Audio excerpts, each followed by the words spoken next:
Welcome to The Wanderer's Compass, a Big Blend radio travel podcast featuring Joelle Machia and Ryan Slough. Everyone, it is time for another Wanderer's Compass podcast here on Big Blend Radio. And today we are going to Easter Island.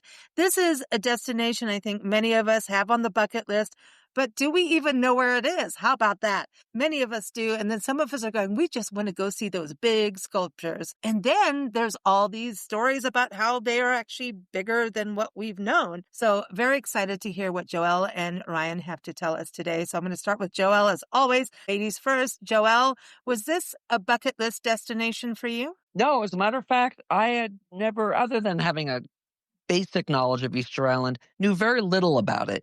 And it was something, years ago, Ryan talked about how he had always dreamed that one day he could go there. And I mean, we're talking long before we had a travel blog, back in the early days of knowing Ryan, maybe, 10, 15 years ago.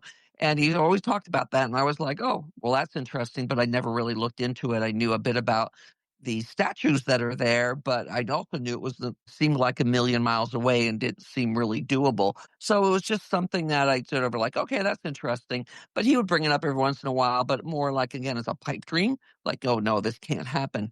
And then we were sort of planning that year, which was earlier last year, the year before. So we're like, what should we do? And I was like, next year's your 40th birthday. Why don't we go to Easter Island? And he looked at me like I was crazy. And I was like, no, I mean, why don't we? We haven't been to South America yet. That would get us to South America because you have to go through South America to get to Easter Island. And so we, he's like, oh, well, really? And next thing you know, we're planning it. And we weren't actually there for his birthday. We actually spent his birthday in Buenos Aires. But the whole trip was revolved around his birthday. So it was his dream that actually came true. And it was an adventure from the whole experience to Chile and then to Easter Island, back to Chile, then to Buenos Aires, and actually also to Uruguay.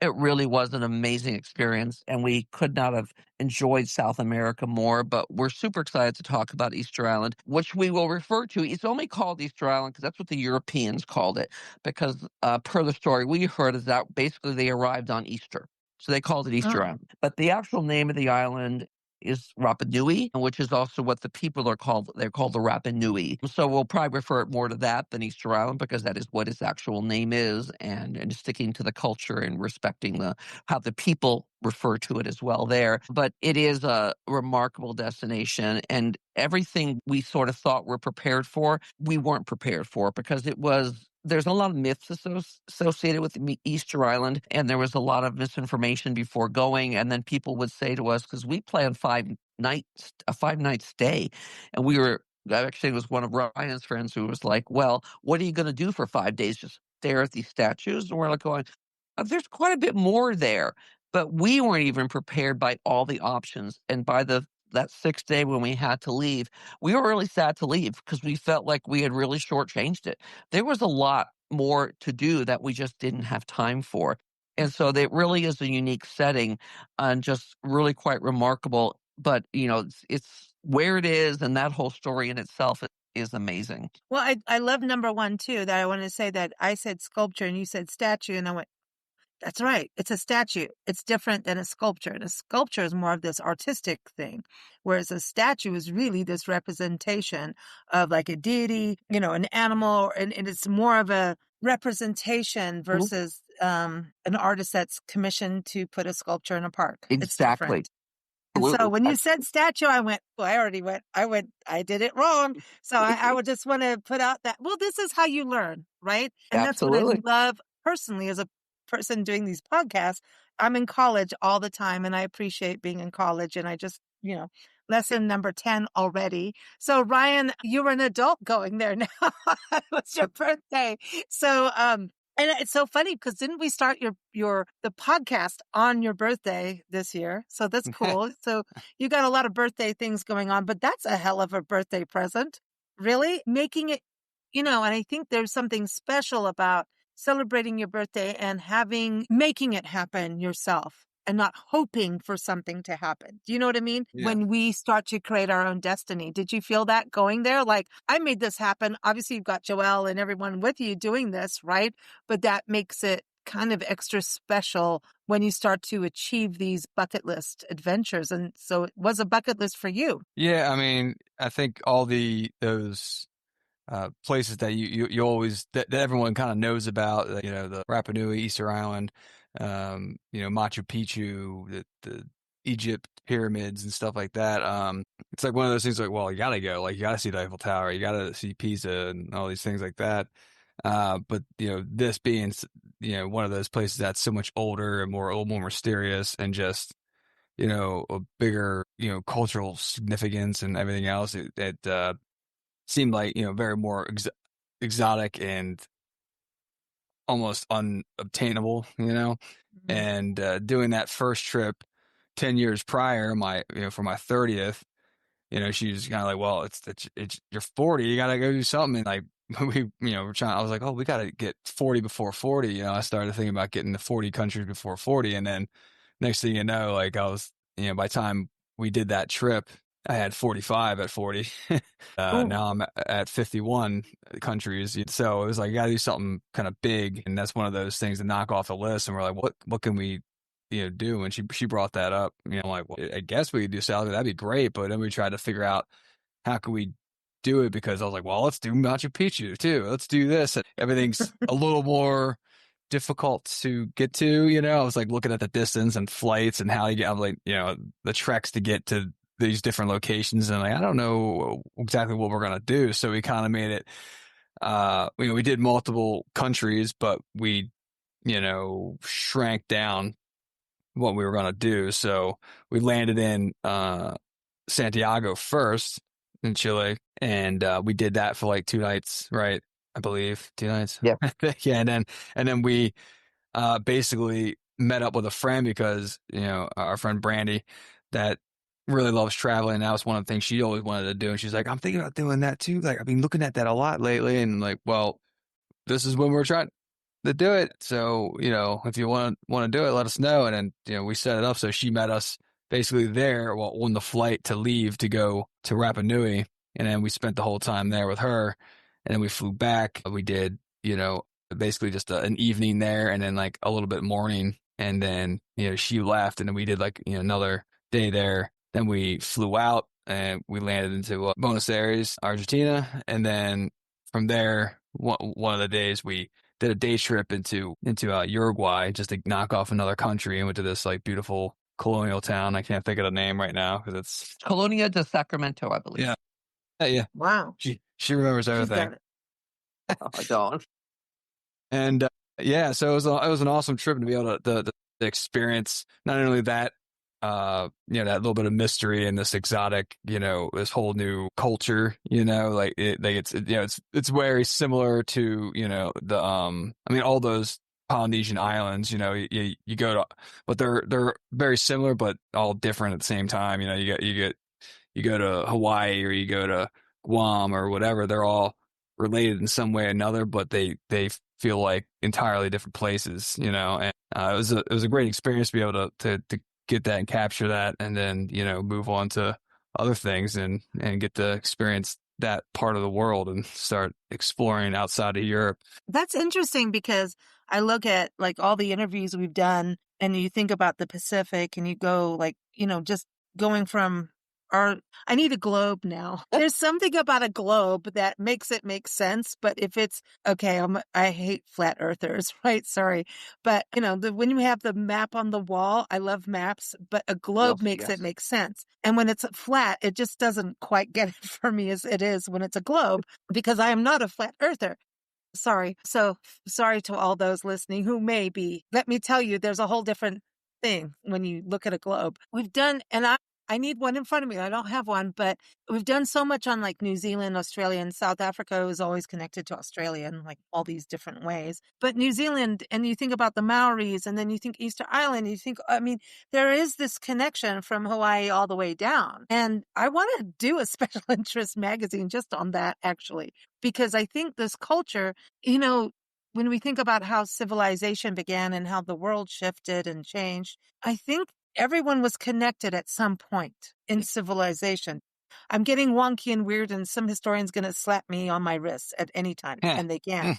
But I don't think you get it quite until you look at a globe and you actually go. So would you say there is this connection, even though every place is different, there's some kind of tie, just like when we're in, North America, our native cultures, our indigenous cultures here in the States are connected to Mexico and Canada.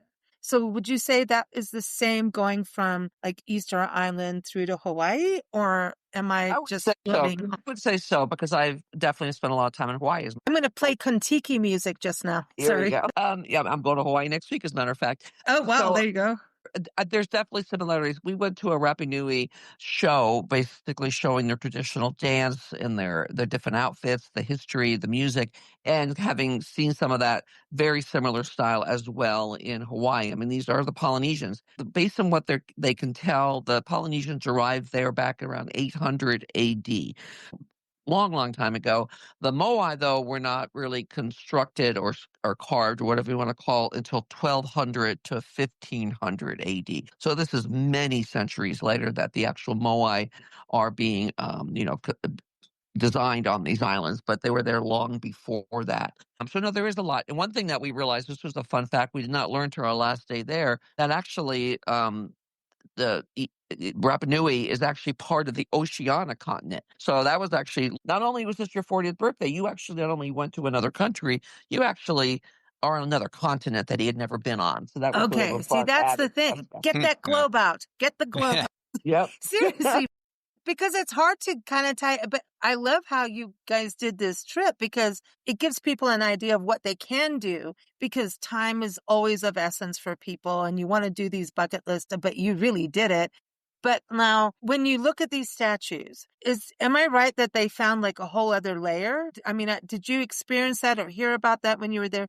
Didn't they go further down than what people experienced or knew about at some point? I don't know if this was 10 years ago, I don't know, but I remember reading something about that they were, through laser technology, they saw that there is more beneath the surface. Yeah, there are some famous photographs of that. So when they, I forget the time period when they did it, they did some excavations and I think they had to ask permission to be like, hey, can we like look at all, this stuff? But then, so they dug them up, one or two up, and they dug down, like, I don't know, was it like another 15, 20 feet. So the things are like even more massive than you see, some of them. And just over the years, they've kind of sank. And then, you got, land erosion that maybe goes around or whatever. So they've sunk over the years, hundreds of years, but they dug them up so they can examine them and really get a really good idea of what the carvings around the bodies and what they looked like, because all the other ones that are exposed to the elements, when they dug them up,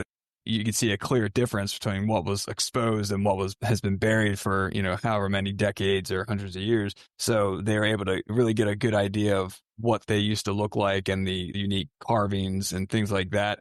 And then they buried them back up to preserve them and to respect where they are, and that's one of the big things that they try to balance there, because, the people, a lot of these statues are knocked over still, and not many of them have been restored. And a lot of people ask, well, why do they not do that? Why don't they put them all back up and point them where they're supposed to go and all that? And they believe that, it's like the passage of time. God. Yeah, it's the passage of time. Like they were there to represent the ancestors and to respect them. And then, the people that, their family members are now kind of gone. So like those statues are kind of in a way not needed. It's like they want them to kind of, rest with the island and go back to, Earth and what it needs to be without, so they're kind of, it's like a respect thing of just letting it be. But they have, put some up and kind of to give it like, so people can see their culture and move them up. But most of them are just laying around everywhere, just fade into time, because they're like, well, and that's where the stuff you don't see. We don't see that. Yeah, so it's kind of cool. I like it, but in the same way, it's like, oh, well, I wish I could see everyone up. But in the same way, it's nice to to kind of think of that. Well, it's like, hey, it's just like one time passes and another, will follow eventually. And so it's like not everything's forever in a way. It's almost, I guess, what it's almost represents. It's like, well, they're gone, and like now it's for the next, generation and kind of thing. Well, it's kind of like in the States, the forts, our forts in the National Park Service, they're eroding because a lot of them were done in adobe in the Southwest, for example, right? And they don't, like Tumacacri is a mission in our National Park Service out in southern Arizona, and Fort Windy, or Fort Union, I should say, Fort Windy's its nickname up in northern New Mexico, is an amazing fort, red dirt, and they try to maintain it, but they don't do there's a line of respect to what it is. So you can't recreate it, and they don't want to build on top of it. You know what I mean? Because they try to let it be as authentic. So there's this line of restoration, maintenance, and don't mess with what it was. You know what I mean? Mm-hmm. To keep it authentic. And that's why we need to go and see history while it's there, including the signs. Anyway, this interesting thing that you went, one thing I was reading about is the Birdman. And yes, I wanted to go for the Birdman, and I want to go in the contest, I would like to see that in person. I'd fly back for that. That'd be pretty awesome. Okay. So Joelle, can you talk about the Birdman? Because I mean, even the petroglyph I'm looking at is incredible. Incredible petroglyphs. Actually, You saw many it? places on the You island saw have it? that. Yes, we were there for many of those. Oh There was my actually gosh. petroglyphs at very different places throughout the island as well. But the best ones were there at the Orongo, or the Birdman village. This is at this point, Easter Island's been through a lot. There's one point when the Europeans found Easter Island, of course, with the Europeans came disease. And it got so bad on Easter Island that actually the population got down to 100. So it was a very difficult time. A lot of tribal conflicts started happening on the island, and a lot of disruption. Resources were low. Now the population is back to, I think, 6,600 right now. So it did restore itself, and the majority of those people are the Rapa Nui people. But in this Birdman thing, this was during a very chaotic time in the 1800s, and so they had like 48 homes up in this village up there. But this is where these big competitions in it.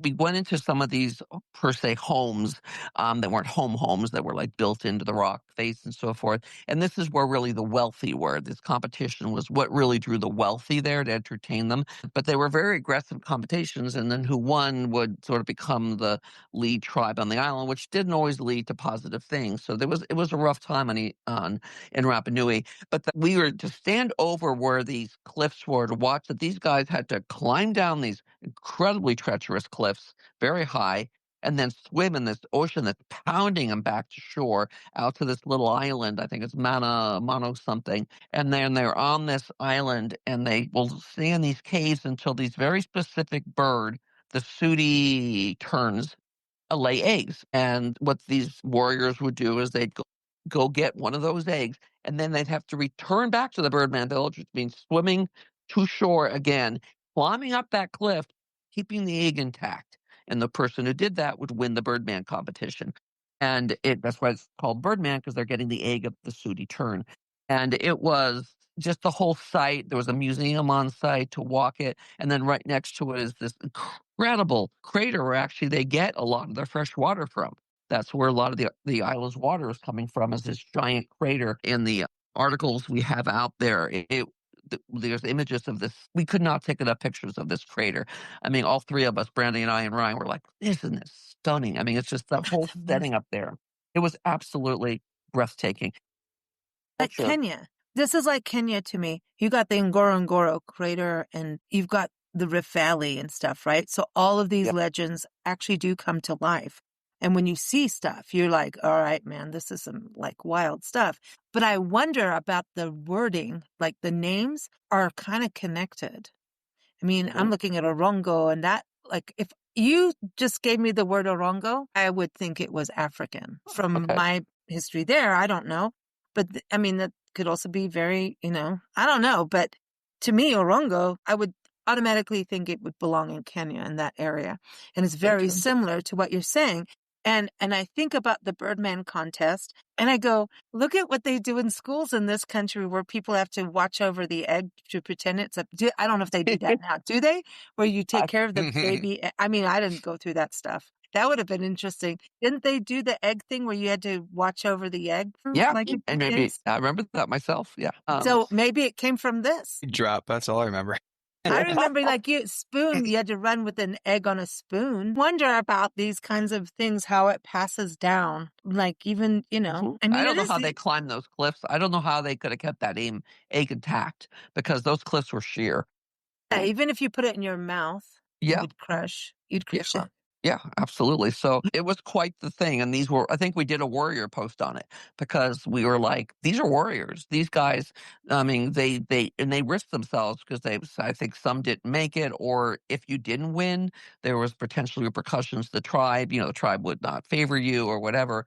So it was very, very fascinating, but a very stunning part of the island. Ryan, do you remember? I don't think it was part of the national park system. So I think you're allowed to go in there. We went with our guide, but I can't remember. And that's something we want to actually talk about a bit. No, well, there's the center up there. I remember up top on the mountain, there was that little center and you had to go through. Yeah, Because there was because there was little gates. Plus, I mean, you can only imagine some idiot going up there without a guide and just falling a couple hundred feet to their death, So I'm sure they don't want that happening. For true. It sounds like the area was also, the landscape is dramatic, and it has gone through a lot of drama over the centuries or millennia, I should say. Yeah, at one point the island became completely deforested, and initially for many very long time, historians believed it was because that the people, the Rapa Nui, actually did they call it ecocide, where they just misused the wood and they abused the land, and no one knows for sure. They actually initially theorized that's how they moved the Moai, because there's some Moai that were 80 tons, and some of them 30 feet high. These were massive structures, and some of them moved because they were only done in one place. They didn't come from a planet. They didn't come from the volcanic stone they used came from Rapa Nui, and it's in one area, this giant quarry area that actually is a really cool place to tour as well. And they would move them, but turns out they didn't move them via logs. They actually walked them with huge amounts of people on either side, and they would basically scoot them to wherever they would need to go. And actually this quarry, because what happened is people would pay to have these built, but it turns out they ran out of money. And they couldn't. So there is a ton of Moai in this quarry just laying there in the rock, not ever been finished because people ran out of money and they couldn't finish them. So that's really interesting to see. You look at it, it looks like the mountain, then you look more closely and there's a face carved out, some of the body carved out, but it never got finished because their belief is that they just ran out of money. And so, you know what? You couldn't pay. You didn't get one. So that was interesting. But one thing that's really important to share about visiting Rapa Nui is 43% of the island is national park, the Rapa Nui National Park. Wow, that's huge. And it's huge. So it's more than that. I looked it up tonight just to be sure. It was 43%. And so the majority of the Moai, except in two places, are all part of the national park. So to see them, you have to go into the national parks, and due to misbehaving visitors and for other reasons, they require now a guide for you to enter any of these parks. And in other words, you have to have a local guide to take you. Ours was Roberto. We absolutely adored. We spent, in the end, probably 16 hours with him because we did a full day with him. We did another half day with him. And then actually he stayed around and we had whiskey. We all had whiskey with him. Are we back to libations on another one? I gave him, I brought a bottle of scotch, on the island, because I was like, well, because we heard it was, it's a little more expensive there. We're just, well, I'll bring some, which actually it wasn't too bad. So Ryan is always packing on these trips. We understand. We have wine with us everywhere we go. I forget what it was, but it was a decent bottle of Scotch whiskey. And at the end, I was like, well, because we had like no cash left and anything else, and we were just like, hey, I was like, hey, here, and so it was like probably 3/4 of a bottle, and I was just like, "Here, you have this," and he was like, "What?" He's like, "Oh man!" He's like so excited because he's like, 'cause, yeah, they probably you can't normally afford that kind of stuff, and they don't get much variety there, you know. So he was like super excited that they get that. So yeah, He was so awesome. He's Rapa Nui, and he has a long history, but he's also hoping to get an engineering degree, so a very intelligent young man, but truly helped us totally absorb the culture, understanding the history, really dispelled a lot of myths I think a lot of people had about the Moai, and he had this ukulele that he would play as we walked along well, it through wasn't a the national ukulele. park. Yeah, it was actually it is a ukulele, but it's a specific kind that they Oh, that's right. Yeah, I could. Well, I could the name is what I was forgetting. I'm like, there's something specific about it. Yeah, Yeah. it's a ukulele, and he would play it as we were at these gorgeous sites. Even when we're at the Birdman and we're looking over the crater, he's just playing along and singing, and it just connected us to this whole thing, and it was really special. And so the guides really are wonderful because they explain, you understand the culture, you're learning about these Moai as you go through, but you absolutely have to have a guide. And then we saw this one couple that would come up every once in a while. They were tourists and they would show up again. They say, okay, they have a pass, and like going, you can't go in. And they're like, oh no, no, you cannot go in. And even at the quarry, they saw a tourist that had sort of separated from his group, and one of the other guys came up and just said, "Where's your guide? Where's your guide?" And they are dead serious. They Well, don't it's even want you their wandering. that, I mean, when you look at, I mean, and everyone, please, listeners, check out the links in the episode notes, not just for the blog, Wanderers Compass blog, but articles and everything. Because when you look at the photos, I mean, you're in a place of paradise, and Mhm. it's cultural respect. I mean, when you look at some of these sculptures, I mean, there are sculptures and there's statues. I'm just going to say there's Yep. both. They each Looking, had their own little personality. It was fascinating. You think, oh, after a while they do. No, they don't. Some of them had the most incredible different auras. so this stuff has gone down through generations, and it's amazing. And then you went snorkeling. You've done all these amazing experiences on this adventure. Yeah. And I think, people should understand this, that these are these icons that you went to see, which they're amazing. When you look at the pictures, you're just like, wow, that's so real. I mean, and then you can't even, okay, so Ryan, you really wanted to go. When you saw the statues, the big iconic statues, how did you feel as a human next to them? How was it humbling, or was it like, wow, these are big dudes? Like, well, how did it feel for you, since this was something you really wanted to go and experience? I think humbling is probably a pretty good word, yeah. I mean, I hate the overused term of like in awe, but yeah, I it was know. kind of just like step back, and I was like, wow, like I'm here, and this is like everything I expected it to be. And it's just, you kind of in the back of your head, you're like, oh man, I don't know. It's just you get there, it's just going to be these statues, or it's going to be these things, or, and maybe it's not going to be as cool, on every place we go, because we're always always like build your hopes up. But it was just once I sat there, I was just like, well, you had like this like. I don't know, this aura, this feeling where you're like, oh man, like that's so cool. Like it's just, Mhm. just paradise with these figures that it's just make even though you start to learn the history, what and what they are, it's still in a way it's even cooler because like I didn't know, and a lot of people probably don't, is that the Moai are just representations of their ancestors, but the flat rectangular The structures, platform. that the platforms that they sit on, actually the bones of their ancestors are in there. So they See? are, in fact, grave sites, but because they believe that the soul basically lives in the bones, because that's like the last thing that's there once you die, that's left.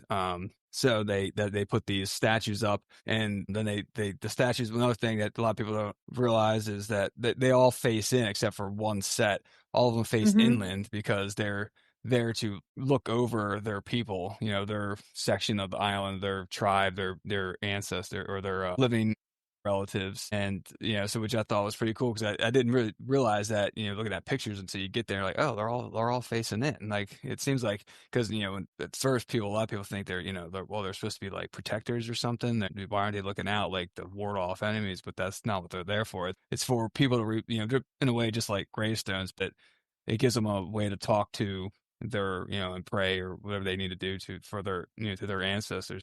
That's a pretty cool factoids that I didn't know, and I'm like, oh, it makes it just that much cooler to understand why they did what they did, why they made them so grand, why they made them so large, why they moved them so far, and put the eyes in them and things like that to talk to them and honor them. So I thought that was it just made everything better and better every time you learned another fact and thing about being there.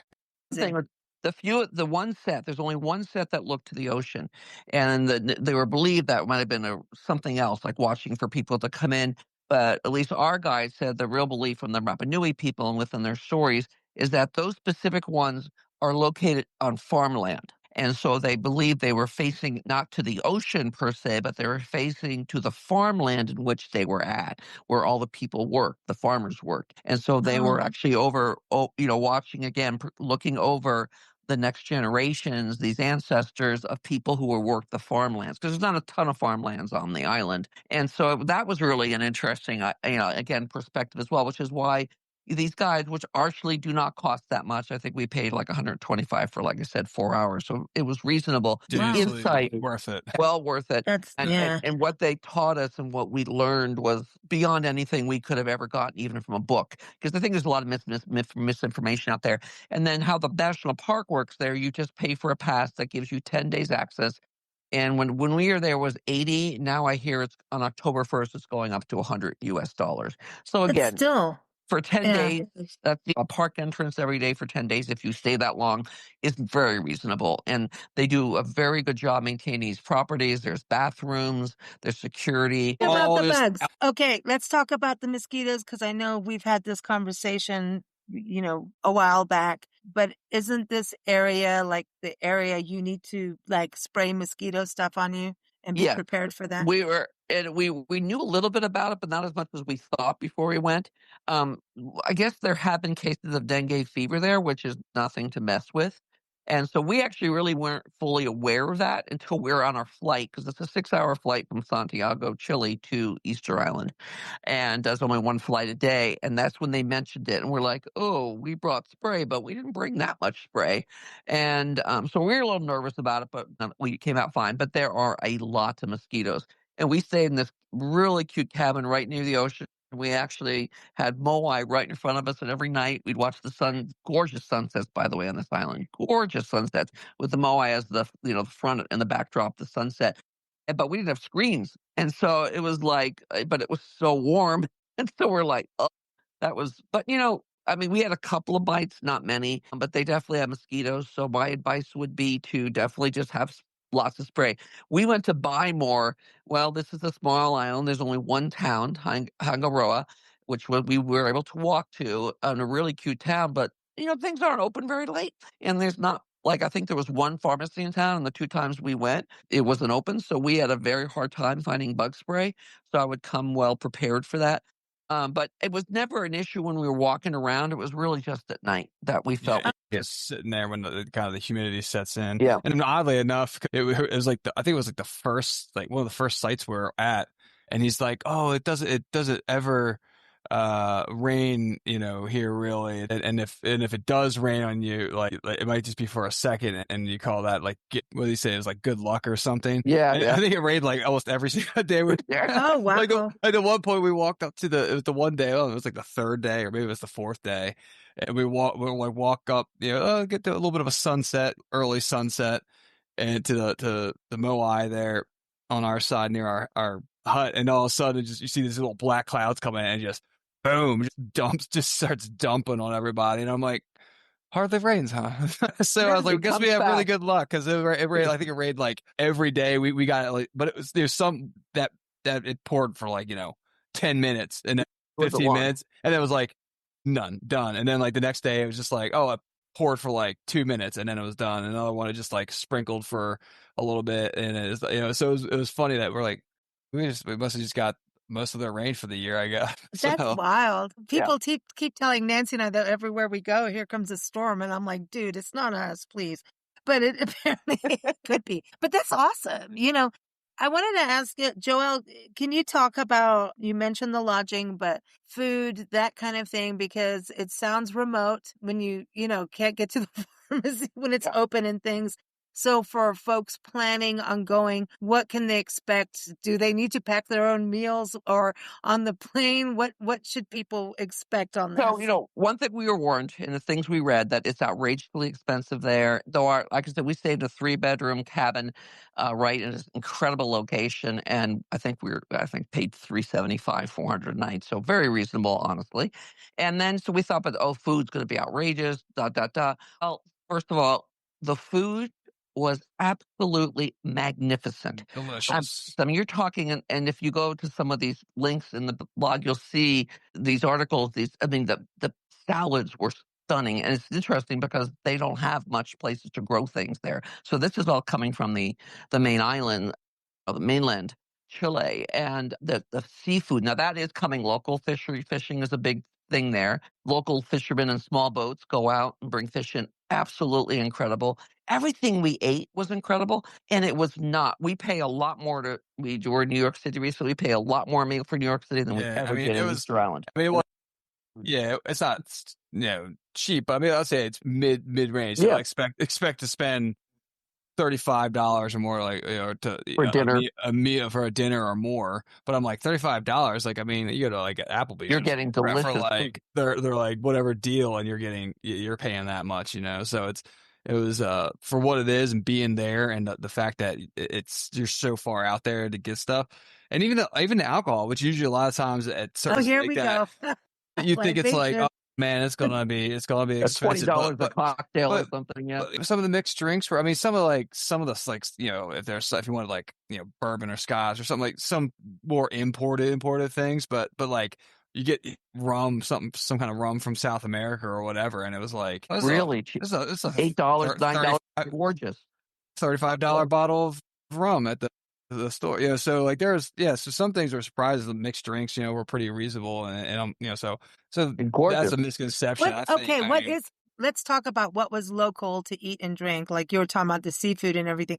And when I look at the pictures of this whole area, everything I've seen, the rocks are that real dark volcanic rock, and then there's the green beauty. I mean, it's gorgeous. It reminds me of Kenya, like big time. The names, the story. Yeah, I feel now the beach, like there's parts of it that look very much like that. And then the coastal side, not so much. Coastal side in Kenya is like the white beach, the turquoise water, 70-degree water, coral reefs, all that. So that's a little different. But then in South Africa, we have those really dark volcanic areas, depending on where you're going. And maybe there's some parts I'm missing from my childhood in Kenya, but there was a lot of volcanic activity. And Kenya is the motherland. Sorry, I know people don't want to hear about it, but it's true. Kenya is the motherland of the earth. Okay? Look it up in history. It's really pretty. And they just found another prehistoric human, like subhuman or some subspecies of a human in Kenya. Okay. Wow. So I'm just saying, but it's connected. So I feel like a real pull to go where you guys have been, because it just feels connected to, it's like connected. Yeah. But so the food, okay. So you're getting a lot farm of fresh. ceviche. The best ceviche I've ever had in my life. And we had a lot of it. My goodness. Yeah, ceviche was amazing. The avocados, they love their avocados, and everything was always cut into these amazing shapes and feathered. Oh, yeah. The shrimp, the salads. I mean, it was fruit is like made into flowers and like little designs and stuff. Yeah, exactly. And then the smallest little dive, smallest little thing that looked like a dive. So a few tables, everything was gorgeous, presented gorgeous and it's fresh. Art. Yeah, it's it was art. They took great pride in their food and their drinks. They had lots of bars. You could definitely, in the small town, you could go get your cocktail at night. Is it? Yeah, that's what I was getting to. Actually, but I'm glad to hear about a fair amount of I would say a lot of tropical drinks. They're very good. I think I might move there. actually, Yeah. at this point. Empanadas are big there. Oh, They love their oh, empanadas, and they have food trucks. Our guy took us to these Oh food trucks one day yeah. that were so It was like a little amazing. food truck Burritos. corner. hey, Yeah. no one's going to expect you to be eating off of a food truck when you go to Easter Island. Absolutely. Just That was saying. incredible. It was just like this little courtyard with like four different food trucks, and each one made kind of a different thing. And so we like went to each one, kind of just got one small like thing. Oh, so good. One of the best. He's like, you got to go here if that's okay for lunch. He's like, It's all the take it. locals. Or like, Yeah. but everything was the seafood. I mean, I couldn't remember what random fish they had because they'd catch. It's not like, hey, we're going out to catch, bass or whatever. It's like each day they're just like they catch what they catch, and then they're like, hey, today or for the next day or two, like, hey, that's what they have. They're like, hey, we have this red snapper or something. You're like, okay, yeah, because that's what they happen to catch, So and Wow. yeah, it's pretty cool. And actually I don't think I saw any sea urchin or anything on there, but I did eat one out of the ocean. One of the Yeah, one day we were like with Roberto. Yeah. there's this tour guide down where just look down on the cliffs, and there's this tour guide down there from a different group, and he walks up and he's like, here's this moving, squirming sea urchin, and then he's like, here, you want? And they're like, what? And he just sits it down, he's like, smash it open with a rock and just breaks it open, and they're like, here, and he just pulls pieces out of it, and we're like, okay. And then so just like as fresh as sea urchin you're ever gonna get. I just ate it right there. I was like, yeah, and See, and oh my gosh, now you're making me feel like Kenya again. Because like going the coral reefs out, they were everywhere. And all you knew is like when you're swimming is to not let your knees touch them. Because your knees, you know how our knees go, that was the thing, to wear tennis shoes, as we say in this country. Really? Yeah, wear tennis shoes, better than flippers out there. Wear tennis shoes because if you stand, you could probably stand under. I have a friend who got an urchin in her knee and it was not good. It took months of healing. But people would just go in, get an urchin, and do exactly what you just said. You're the first person I've heard talk about this for like years. Just smash it open and eat it. I don't eat seafood. I'm allergic to it. But like, that's what people would just go and eat lunch. It's really quite healthy. And you look at cultures that just thrive, eat like just as fresh as can be, and then drink rum and they live forever. And I think it's just this happiness of being part of the land. And also when you talk about, this respect, going back to even the flowers and the food and everything, I think that there's such a spiritual connection to the land, and we can all have our disagreements and agreements on religion or whatever. But this is a very spiritual thing of belief of ancestors and those kinds of connections. And I think that when you're in these kinds of places, when it's that strong, that everything is done in respect. And I think it's something that we need to do more travel from this country out to go back to that. And our indigenous people really do have that. And, it's been difficult for them for what has happened in our country historically. But I think when you go to these places and understand that life isn't about the gazillions of dollars or whatever, it's about actually appreciating and respecting exactly where you are, when you are, everything, and respecting and making the most of it, and is beautiful, and honoring that somebody was here before you. And I just think that is one of the most beautiful things about travel. And yes, we have wars. Yes, we have all the dirty stuff in history, but I think it's that makes us go through. Yep. Does that make sense? And actually it's sort of our mantra is this whole idea that we need to connect with each other, the cultures, and until we go out there and do that, we're not, I don't know, we lose part of ourselves or we gain part of ourselves when we do that. I feel really strongly about that. It's something our message is always that we go there, you're a guest in their home, go there with an open mind and with a kind heart. And it's amazing what you learn and what you gain from each other in the process. And when we don't allow ourselves that, when we don't sit in judgment, that we just get to know these people for who they are and their history and where we all came from and how we all interconnect, I think we're really losing out on life because there's something very special in these moments. I mean, that connection I think we made with Easter Island, all three of us when we left, were very moved by the experience, and definitely would love to go back, even though it's, it's so much of an effort to get down there. Everything's sort of an effort to get to. I mean, you go to Australia, it's a huge effort. I mean, it's always, but it's so worth it.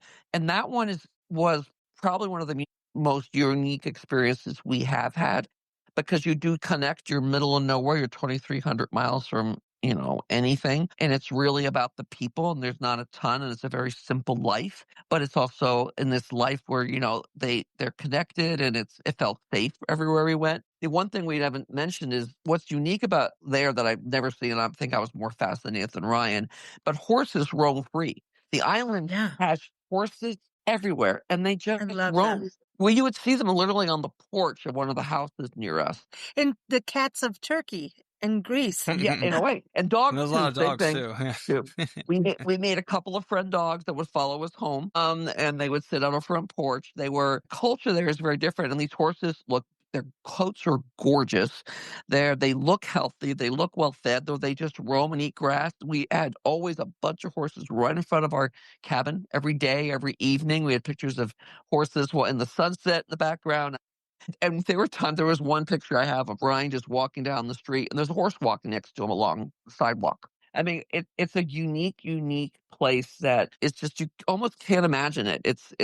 I've never really experienced anything like it. I think we were just all very touched and moved, and felt so honored to have been there. And like, we did so much more too. We did snorkeling. Brandy actually went fishing with a local in a small little boat, and she said it was crazy. She had Wow. so much fun. Scuba diving's huge there. Yeah, we Hiking, did this snorkeling was great. yeah, snorkeling was amazing. We saw a lot of sea turtles bouncing in the waves, and we went horseback riding to the highest point of the island for Yeah, that was sunset. awesome to be able to look over It was that. That awesome. was Through a eucalyptus forest. We went, through this eucalyptus forest to the Oh. top of the island, and just, watch the sunset. And like, on scuba diving, I hear is huge there. We're not scuba divers. You could go boating around the island over by Orongo. You could go to where those people went to go to the birds. Bird watching is big there. There's just Mm. so many, yeah, hike to the the main museum, volcano. the volcano, and then you've got I want to do that. the Father Sebastian Engelbert Anthropology Museum, which was actually amazing. We super enjoyed that. So there was just, the food is great, the people are great. You could just sit there and have a drink and watch the sunset. There was something about this island that there's beaches for people who want to lay on the beach. There are a resort. There are a couple little beaches, yeah, and I Uh, mean, if you love cave. stars, there's stargazing. Like there, I mean, Oh it's my one gosh, of the yeah. darkest places out there. So it's like, man, it's like kind of like Ah. being out there on like Kauai or something. It's like you're on this tropical island, see way more stars than you thought possible, and it's great. So Yeah, and caves. Now, I didn't go down. Brandy and Ryan went into a cave and actually did the length of it. I didn't go down, but there's Oh, wow. caves Cool. that you can explore as well. It's just the stargazing we were scheduled to do, except it was cloudy that night, so it had to be canceled. But I can only imagine what it must be like, because it's just so far away from any light, and even the town has hardly any light. So there's just so many other unique things, and there are a couple of resorts, yeah, and people who want sort of a more upscale experience. We didn't go down there. They were the other side of town, but we hear they're quite nice. I hear they can be pricey, but there's a lot of small places you can go, more smaller hotels, or like where we stayed, which worked very well for us. So there are options for people who want maybe a higher end. There's one flight a day Latam Airlines flies there, and it was perfect. A very nice airline. We really enjoyed that. I mean, it was everything we could have hoped for and 10 times more. And we would go back. I mean, if we were invited back, we would go back, because I just felt like we didn't truly get to explore it. Now, one thing we want to give a warning to, we were there in April, and there was virtually no Mm. crowds. A lot of times we had some places completed to ourselves.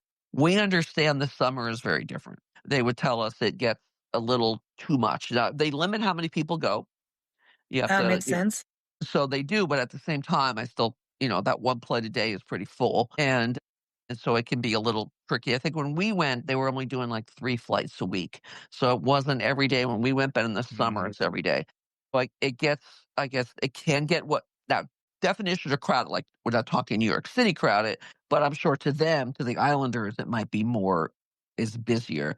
But if you in the off season, I mean, it's a tropical island. It's gorgeous year yeah, you want to round. get those good shots, like the quarry where all the Moais are still sitting that they didn't move. I mean, I think it was like us and maybe one other group. 15 other people, 10 other people from another group. And, Yeah. sometimes you get that and just it'd be perfect lighting and just nobody around. So it's a good time to go. But also, I mean, before you go, just make sure you plan and research. Like I said, you got to make sure you get a guide. You got to make sure you bring those things that are harder to get, from an island or has less resources, like the bug spray and other stuff.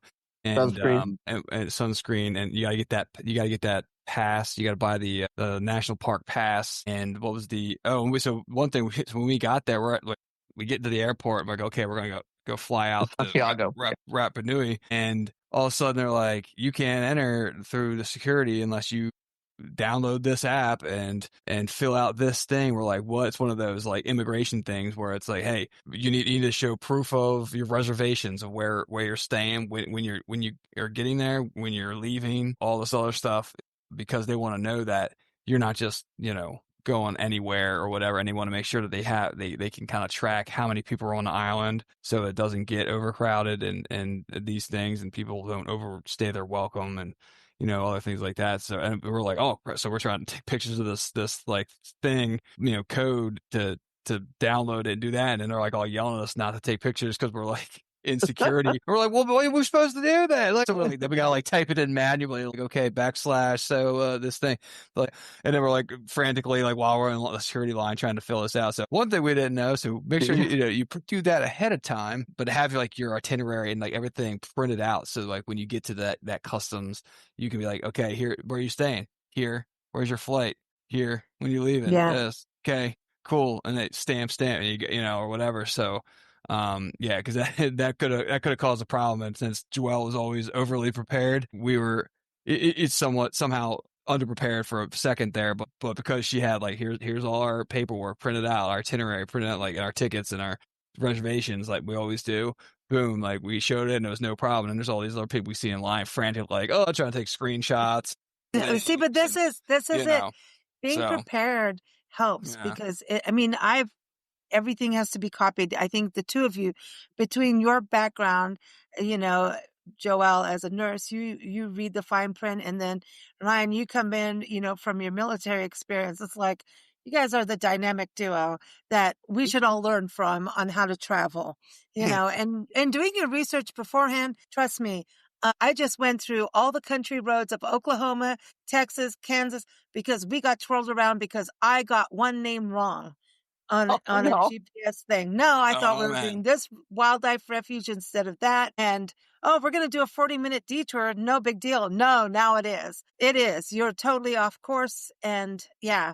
But, we went to something new, and then we ended up in another park, and we're like, we've been here before. Yeah, different season. And it was beautiful.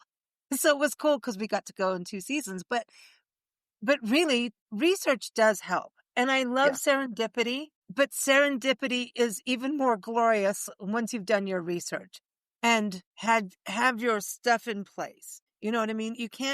I know that people are attracted to, it's almost like this romantic thing of travel, of not doing anything. Don't do your research, just go and see what happens. Well, if you have the time and the money for that, fine. But you could get to Easter Island and they go, sorry, there's too many people or whatever. You don't have any more guides. They limit stuff. It's like right now I could drive to Yellowstone and they're going, sorry, too many people, without getting a free, booking or whatever. Do your research. Otherwise, it gets messy. Doesn't mean that detours from that kind of stuff won't be great, but you're not going to get what you really wanted, and I don't know that many people with limitless time and limitless resources. Nope. They're there. They're ruling the world, but so they have their own helicopters. But the rest of us do it, and this is a bucket list thing. And if it's a bucket list thing, have to do it right. Joelle and Ryan, just really good tips. Thank you so much for sharing your experience. I want to go there because it feels like home to me. It just weirdly feels Kenyan.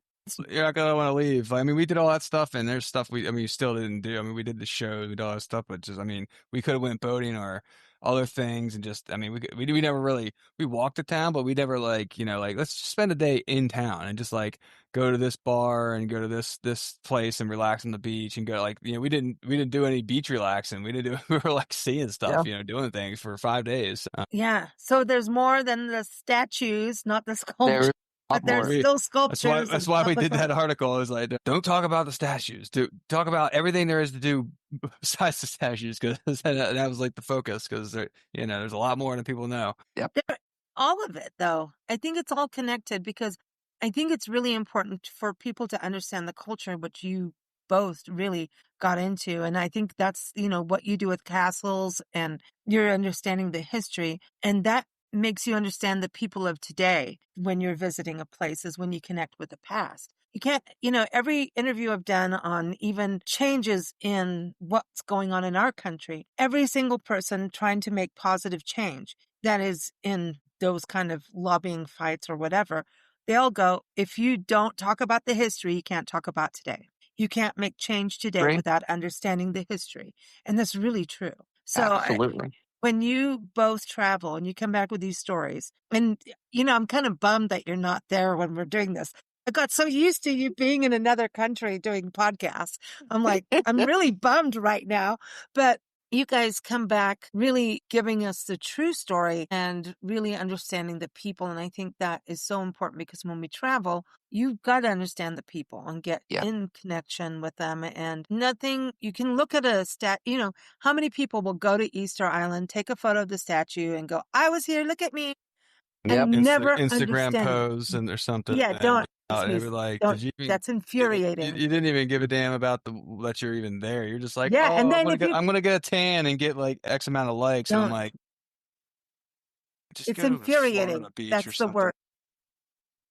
Infuriating. I've seen people like in national parks, stop the road. I'm taking a picture of me in my truck in front of, the painted desert. And then, let's do this to a bison and get gored to death. Well, then, sorry, I don't really feel bad about that. Sometimes that happens. If you want to be that way, well, there. They literally put these signs out there, like. Anyway, that's another. Yeah, well, this is why I say what's so important about. That's what we should do. One episode, or just like things the things we've seen that just tourists that we're just like, why? Like, let's just do this. Don't be a tourist. Be a visitor. An engager. Instead of being an influencer, how about being an explorer? Yeah. Explore and engage. Connect with the community. Go local. That could go anywhere in the world. Just ask where do the locals eat? What's your best food that that you go to? We ask at the hotels all the time. Where do you eat? Where's the best local food? We don't need to go to a steakhouse, because we can get steak back at home. Where can we go that has some really, unless in South America, you may want to go to a steakhouse. We did. Oh my gosh. That's a conversation. Buenos Aires, some of the best meat I've had in my I've life. Heard. Chile, my gosh. You got some of the greatest wine. Yeah. And that's what you want to, exactly. You want to say, what's unique to you? What can we have here that we can't experience anywhere else? And too many people don't. You see people at the Hard Rock Cafe, you see them eating burgers and you're making me mad. It's just like, there's so much cool food. That day, the sea urchin, I wasn't brave enough to eat it. I was surprised. Ryan's like, sure. And he just ate some. And so did Brandy. And I was like, oh my gosh, you guys, you're bolder than me. And I'm usually pretty bold when it comes to food. That one just sort of freaked me out a bit. I like that Brandy went fishing with a guy off on her own. I think that's pretty cool. She was so charmed. It sounds like they laughed, and it rained on them. And she just, she had virtually almost no clothes, because her luggage never arrived in Easter Island, because she almost missed her connection. Like a champ. She just, the whole time she had like she had to go buy like some really cheap, ill-fitting dress, and like, oh man, it was the whole time she had like cheap shower shoe flip-flops at one point, and just like one pair of underwear, and for like basically 5 days she's just like, whatever. You're like, not ever a second was the best time. I'm like, find people like that to travel with. Like, that's why I was so glad. That's why, perfect. She's the first person that I've traveled with besides Joelle, and one of the only friends that we know each other that we've traveled with, and we're like, when she was like, "Oh, I want to go there," we're like, "Absolutely," because we knew it was going to be a good time. Well, good for her, Yes, because that's it. I mean, Nancy and I went through a hotel fire and lost everything in it. Like later, like they rummaged our room and everything, and we had no clothes. And we had to go like open stores, get them. We were running around. You do not want to know what we were running around in downtown Cape Town. You do not want to know, in pajamas.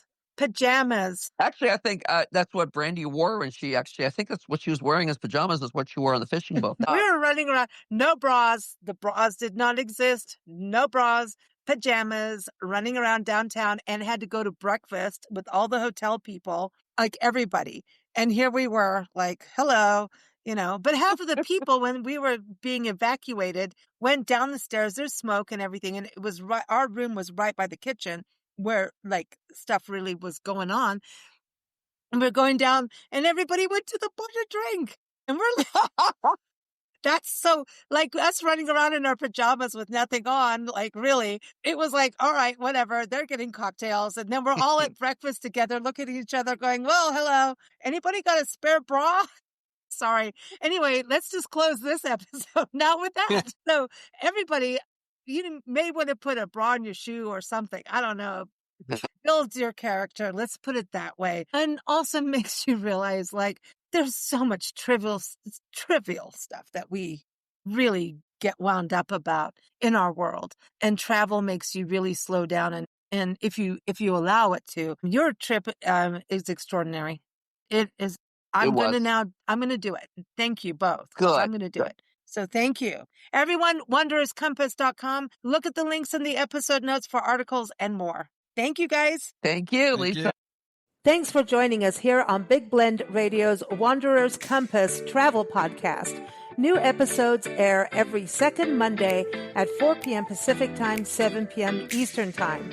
You can follow the show at bigblendradio.com and keep up with Joelle and Ryan's adventures at wandererscompass.com.